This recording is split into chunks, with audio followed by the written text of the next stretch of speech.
Hello students. In last class we learned the GM counter, their construction and working.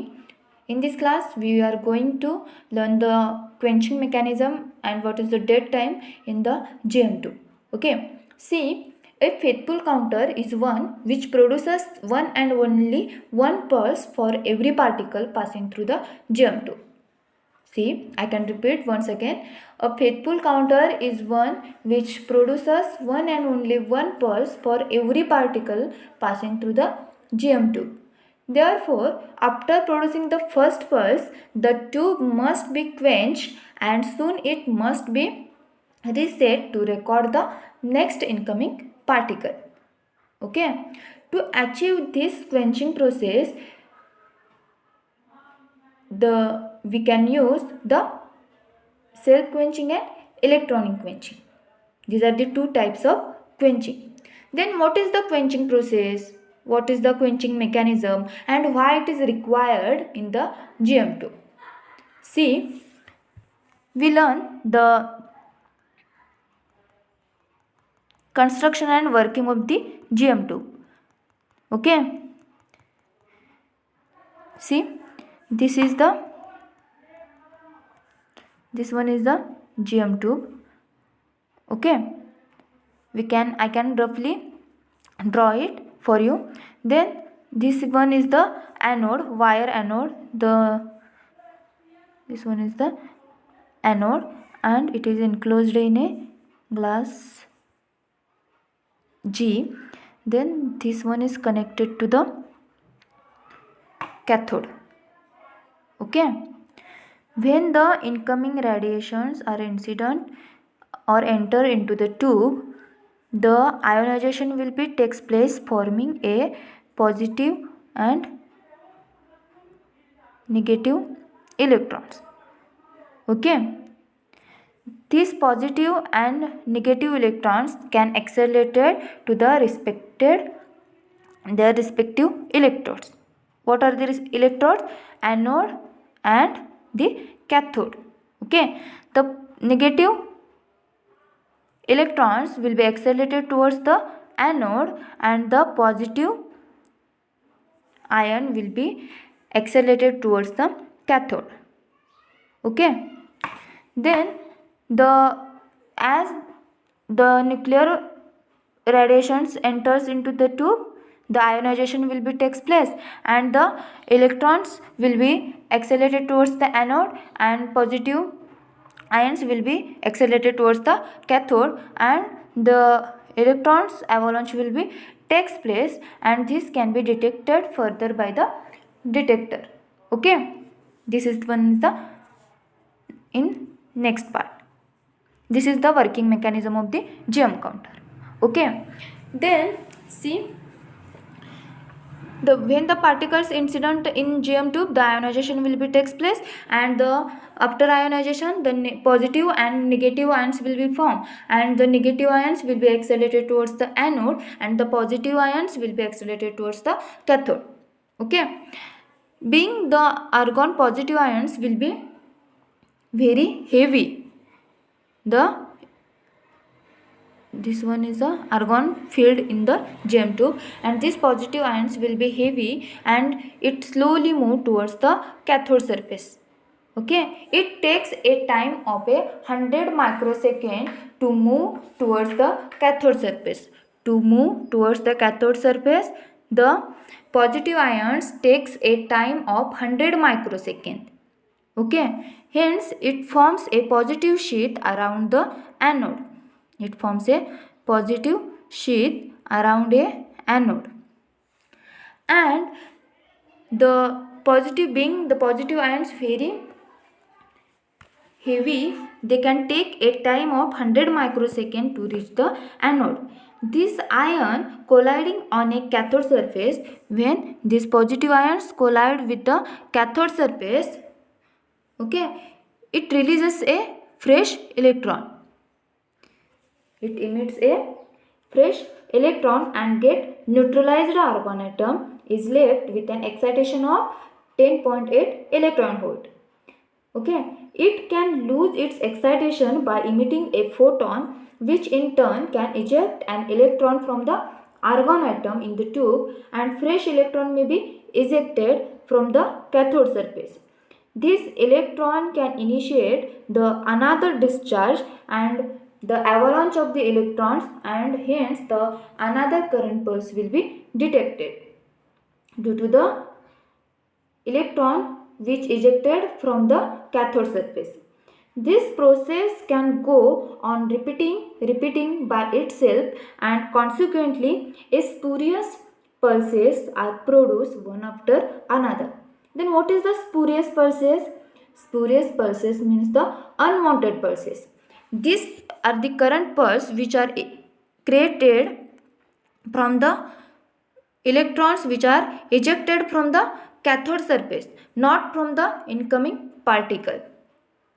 See, understood it? The current pulse which are detected is from the electrons which are ejected from the cathode surface, not from the incoming particles. Hence, it is the unwanted pulse generated in the GM2.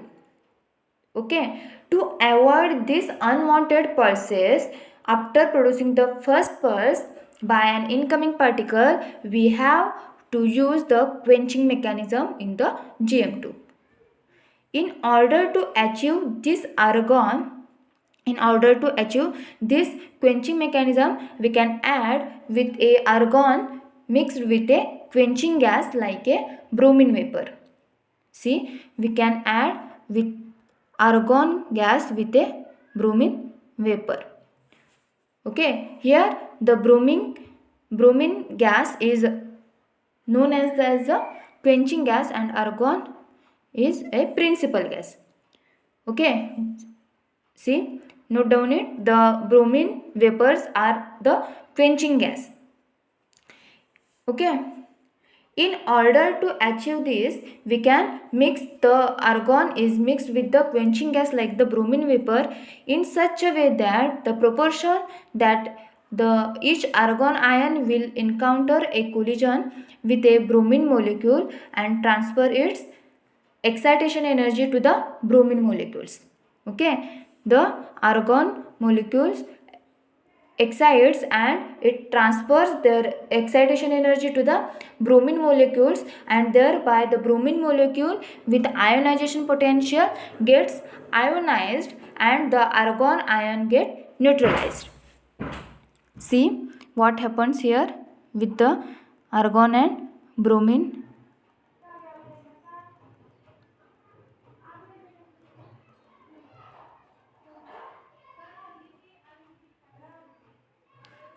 Okay, here in the GM tube along with the argon there are bromine vapors. Okay, then what happens when the incident particle enters into the tube? The ionization will be takes place, forming a positive and negative ions. Okay, when we add a bromine, the bromine is slow ionized and it is a diatomic molecule. Okay, then what happens? The bromine atoms is the bromine molecules get, this is the diatomic molecule, and it gets ionized and it forms a positive and negative ions. Okay, after the ionization, and then after the ionization of bromine, the argon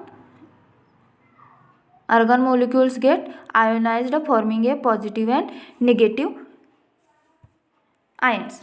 Okay, the negative ions get accelerated towards the anode and the positive ions get accelerated towards the cathode.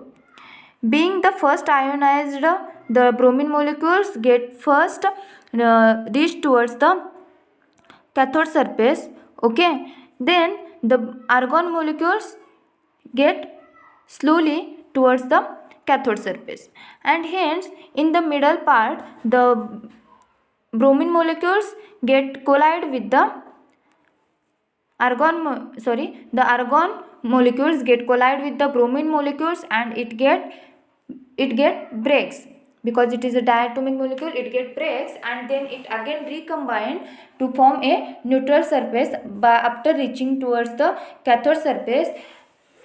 In this process, the argon molecules get lost its energy to breaking the, when it collide the bromine molecule, it loses its energy, and the after breaking this diatomic molecules, the diatomic molecules again get recombined and get neutralized, and again the ionization process will be takes place. Okay, see,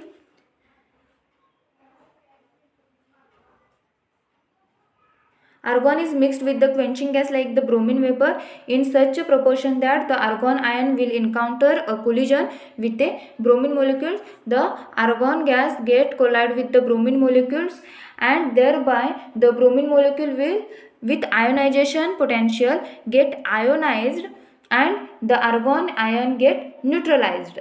Okay, it should be noted that the excitation left with the argon is insufficient. The excitation energy of the argon molecules in the GM tube, it is insufficient to eject the electrons. Okay, so ultimately only the bromine ions will be reaching the cathode surface. The time of the travel of positive ion sheath is about the 100 microsecond, and it is called the dead time because during this time it is 100 microsecond, and during this time the GM tube is insensitive to record the incoming particles, and the ionization will be stopped for this time 100 microsecond, and hence this is the dead time as the tube remains insensitive to the incoming particles during this period. Okay, see what is the dead time? The time of travel of the positive ion sheath, it is the 100, it is about the 100 microsecond, and it during this time the GM tube is insensitive, becomes insensitive to record the incoming radiations or particles, and hence the incoming particles during this period are not recorded, and hence this time is the called as the dead time. The bromine ions get neutralized at the cathode surface by extracting an electron. Finally, with the available excitation, the bromine molecule prepares the dissociation rather to eject the electrons from the cathode surface, since the bromine molecules are highly dissociative. Thus, the quenching gas selected should be highly dissociative to avoid the secondary emission from the cathode surface, which consequently quenches the tube from the unwanted pulses are avoided. For the resetting of the tube, the original conditions is required another 100 microsecond time, and it is called the recovery time to recover the tube to detect the another pulse. Thus, the incoming particles can be counted after every 200 microsecond. The next pulse will be counted after the 200 microsecond, and it is the recovery time.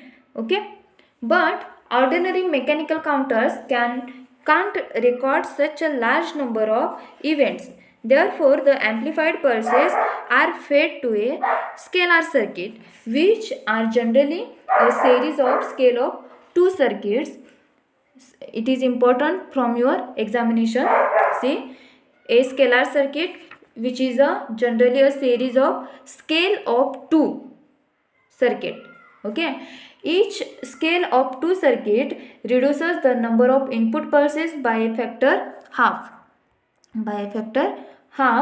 Finally, the output of this scalar circuit is given to a mechanical counter which registers, say, n pulses, capital N pulses, okay, per second. Then the total number of particles entering the GM tube will be n into 2 raised to n, where small n is the number of scale of two circuits in the cascade. Okay, this is the quenching mechanism and the dead time. Okay, I hope you all get it properly. The quenching mechanism, here the quenching gas bromine is used. Okay,